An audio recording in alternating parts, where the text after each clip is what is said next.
আমরা রিজিকের ব্যাপারে হতাশ, আমরা রিজিকের ব্যাপারে অনেক চিন্তিত, আমরা রিজিকের ব্যাপারে অনেক চিন্তিত এবং হতাশ।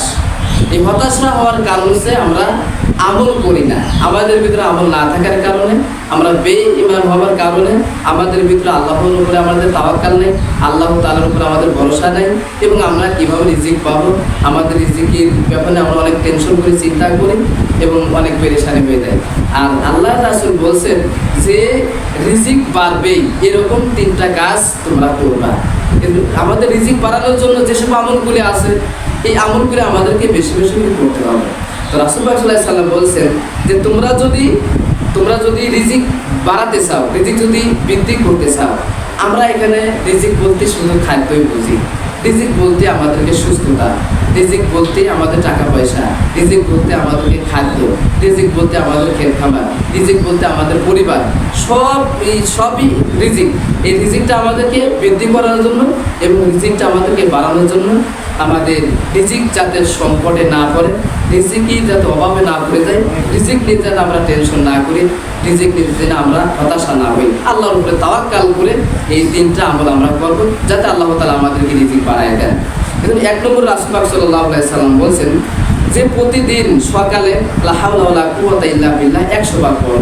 রাসূল পাক সাল্লাল্লাহু আলাইহি সাল্লাম বলতেছেন তোমরা যদি রিজিক বাড়াতে চাও, তোমরা যদি রিজিক বৃদ্ধি করতে চাও, তাহলে তোমরা বেশি বেশি করে বলবে লা হাওলা ওয়ালা কুওয়াতা ইল্লা বিল্লাহ, লা হাওলা ওয়ালা কুওয়াতা ইল্লা বিল্লাহ। যে আল্লাহ আমি এই লা হাওলা ওয়ালা কুওয়াতা ইল্লা বিল্লাহ, যে আল্লাহ তুমি আমার সর্ব বিষয়ে তুমি আমাকে কল্যাণ দান করো, সর্ব বিষয়ে আমাকে কল্যাণ দান করো, তুমি আমাকে সুস্থতা দান করো, তুমি আমাকে রিজিক বৃদ্ধি করে দাও, তুমি আমাকে ধন সম্পদ বৃদ্ধি করে দাও, তুমি আমাকে ক্ষেত খামার ভালো করে দাও, তুমি আমার পরিবারের সকলে সৎ বানিয়ে দাও, আমার পরিবারের সকলেকে নামাজি বানিয়ে দাও, আমার পরিবারের সকলকে তুমি দিনদারি বানিয়ে দাও। এই সব বিষয় নিয়ে আল্লাহ তাআলার কাছে বলবেন যে লা হাওলা ওয়ালা কুওয়াতা ইল্লা বিল্লাহ, লা হাওলা ওয়ালা কুওয়াতা ইল্লা বিল্লাহ। তো রাসূল পাক সাল্লাল্লাহু আলাইহি সাল্লাম যেহেতু বললেন যে সকালে যদি 100 বার পড়ো লা হাওলা ওয়ালা কুওয়াতা ইল্লা বিল্লাহ, আল্লাহ তাআলা তোমাদের সর্বপ্রকার রিজিক বৃদ্ধি করে দিবেন, সর্বপ্রকার রিজিক তোমাকে বাড়ায় দিবেন। এজন্য আমাদেরকে এই আমলগুলি করতে হবে। প্রত্যেক দিন যদি আমরা বাড়ি থেকে বের হয়ে বা ফজরের যখন আসি, তখন যদি আমরা বলি যে লা হাওলা ওয়ালা কুওয়াতা ইল্লা বিল্লাহ, লা হাওলা ওয়ালা কুওয়াতা ইল্লা বিল্লাহ, বাড়ি থেকে আসলে যদি বাড়ি থেকে যখন বের হই তখন থেকে যদি আমরা শুরু করি, তারপরে বাড়ি থেকে আসা থেকে মসজিদ পর্যন্ত আসা পর্যন্ত আমি 100 বার বেশি করতে পারবো। তো যাই হোক আমরা প্রতিদিন সকালে চেষ্টা করবো যে লা হাওলা ওয়ালা কুওয়াতা ইল্লা বিল্লাহ, লা হাওলা ওয়ালা কুওয়াতা ইল্লা বিল্লাহ বেশি বেশি করে পাঠ করা। যদি আমরা বেশি বেশি করে লা হাওলা ওয়ালা কুওয়াতা ইল্লা বিল্লাহ যদি পাঠ করতে পারি, তাহলে আমরা অবশ্যই এই বেশি বেশি করে লা হাওলা ওয়ালা কুওয়াতা ইল্লা বিল্লাহ এই দোয়াটা বেশি বেশি করে পাঠ করবো, যাতে আল্লাহ তাআলা আমাদের সর্বপ্রকার বিপদ আপদ থেকে রক্ষা করেন এবং যত কল্যাণ আছে সমস্ত কল্যাণ যেন আল্লাহ তাআলা আমাদেরকে দান করেন। তো লা হাওলা ওয়ালা কুওয়াতা ইল্লা বিল্লাহ, আল্লাহ তোমার শক্তি ছাড়া আমি কিছুই করতে পারি না, তোমার শক্তি ছাড়া আমি কোনো কর্ম করতে পারি না, তোমার শক্তি ছাড়া আমি কোনো ভালো কাজ করতে পারি না, তোমার শক্তি ছাড়া আমি কোনো অন্যায় কাজ ছেড়ে দিতে পারি না। আল্লাহ তোমার শক্তি আমার প্রয়োজন, আল্লাহ তোমার শক্তি ছাড়া আমি কিছুই করতে পারি না। আল্লাহ তুমি আমাকে সাহায্য করো, তুমি আমাকে ক্ষমা করো, তুমি আমাকে সাহায্য করো, সর্ব বিষয়ে তুমি আমাকে সাহায্য করো।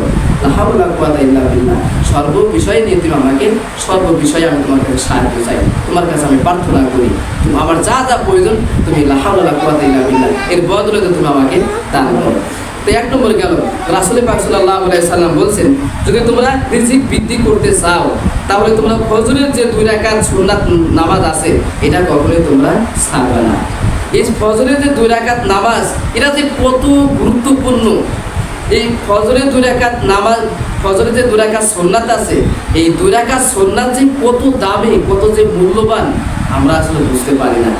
এই যে এত দামি, রাসূল পাক সাল্লাল্লাহু আলাইহি ওয়াসাল্লাম বলছেন ফজরের 2 রাকাত সুন্নাত কত দাম তোমরা জেনে নাও, ফজরের 2 রাকাত সুন্নাত যে কত মূল্যবান তা তোমরা জানো না, তোমরা জেনে নাও।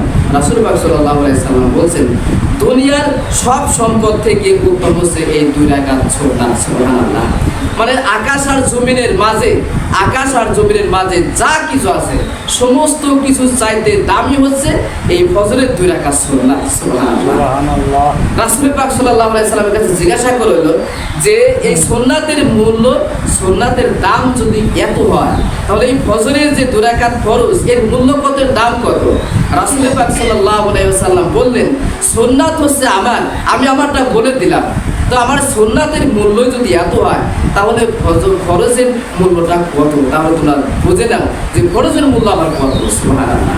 রাসূল পাক সাল্লাল্লাহু আলাইহি সাল্লাম কি বললেন যে ফজরের যে 2 রাকাত, যে ফজরের 2 রাকাত যে সুন্নাত, এই সুন্নাতের দাম কত?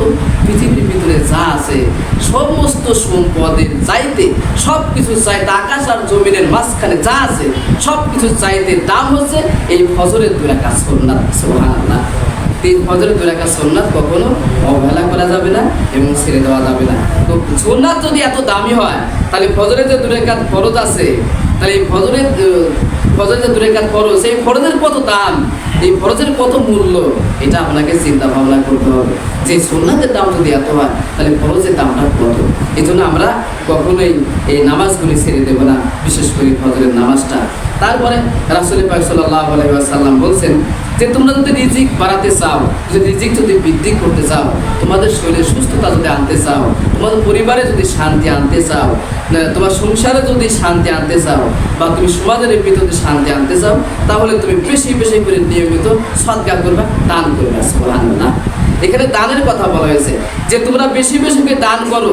আল্লাহ তাআলা অন্য এক জায়গায় বলছেন যে আল্লাহ রাসূল বলছেন আমি কসম করে বললাম যে দান করলে সম্পদ কমে না, আরো বাড়ে। সুবহানাল্লাহ। আল্লাহ রাসূল কিন্তু কসম করে বলছেন, আমি আল্লাহর কসম করে বললাম যদি কোনো ব্যক্তি দান করে, দান করলে সম্পদ কমে না, সম্পদ বাড়ে, আল্লাহর কসম। সুবহানাল্লাহ। আরেকটা জায়গা আল্লাহ রাসূল কসম করেছেন, আল্লাহ তাআলা রাসূল আরেক জায়গায় কসম করলেন কি যে আমি আল্লাহর কসম করে বললাম, আমি আল্লাহর কসম করে বললাম যাদের সম্পদ থাকতে যারা ভিক্ষা করে, সম্পদ থাকতে যারা ছায়া চিনতে খায়, এদেরকে মৃত্যুর আগ পর্যন্ত মানুষের কাছে হাত পাতাবো আর অপমানিত করবো। নাউযুবিল্লাহ।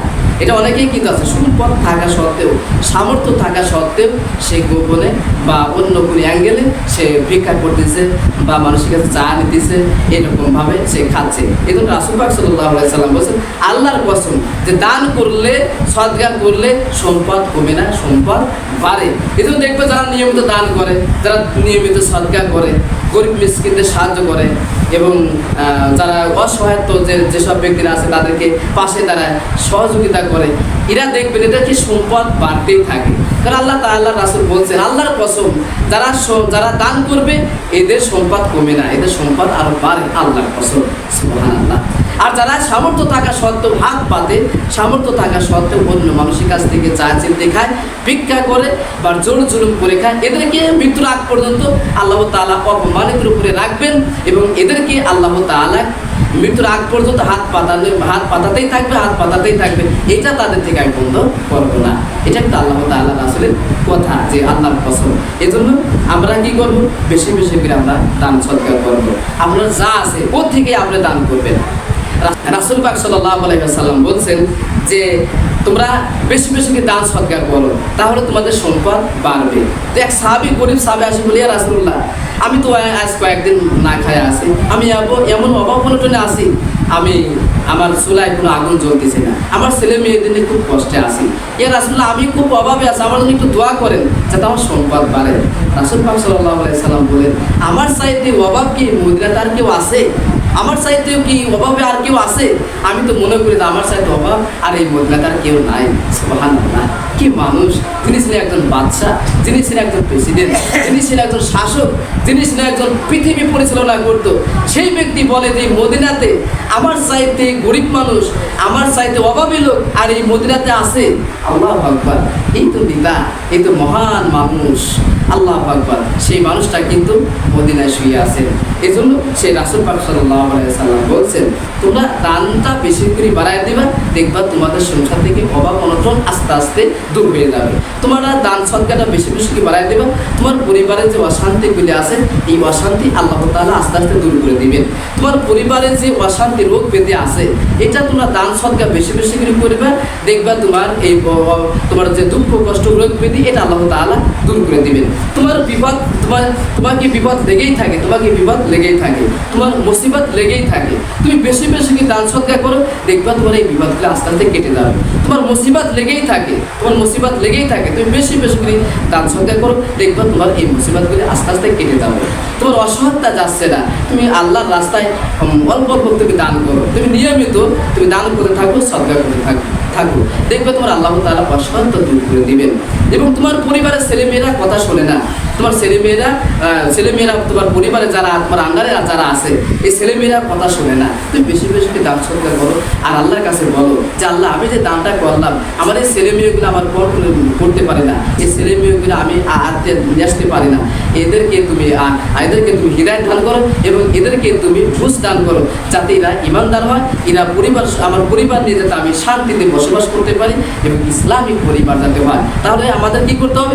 ইসলামিক পরিবার যদি আমরা বানাতে চাই তাহলে আমাদেরকে বেশি বেশি করে দান সদকা করতে হবে, বেশি বেশি করে মানুষের পাশে দাঁড়াতে হবে। এটা তো আমরা করতে পারি, তাহলে আল্লাহ তাআলা আমাদের যত প্রকার মুসিবত, যত প্রকার বালা, যত প্রকার বিপদ, যত প্রকার দুঃখ কষ্ট আমার পরিবারে যারা অশান্তি করে সকলেরই আল্লাহ তাআলা কি করবেন? এদেরকে আল্লাহ তাআলা সব বিপদ আপদ দুঃখ কষ্ট বালা মুসিবত সব দূর করে দিবেন এই দান করার মাধ্যমে। দানের অনেক পাওয়ার, দানের অনেক পাওয়ার, আপনি যতটুকু পারবেন তত আপনার সামর্থ্য অনুযায়ী আপনি দান করবেন। এই জন্য দেখবেন আল্লাহ তাআলা আপনার প্রতি কত চিন্তা করছে, আল্লাহ তাআলা আপনার কত চিন্তা করছে যে আল্লাহ তাআলা বলছে যে বান্দা তুমি দান করবা, কিন্তু দান তুমি এমনভাবে করো না যে তুমি দান করতে করতে তুমি আবার দান করতে তুমি গরিব হয়ে যাবে।